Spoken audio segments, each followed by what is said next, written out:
Качих се до паранката и си казах, ще я пусна, шус, да се свърши по-бързо. Такъв, шус, и летя, и по време една бабуна, шус, и към гората.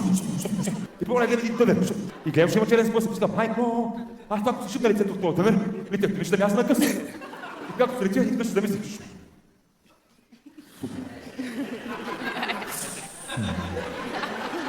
Чай малко беше. Че аз вече имам един къс. Защо ми я вториш? И се завъртях.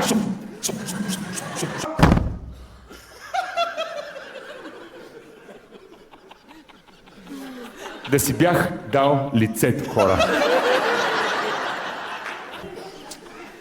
Казват, че най-голямата болка, което човешкото тяло може да изпита, е раждането. В този момент родих навътре.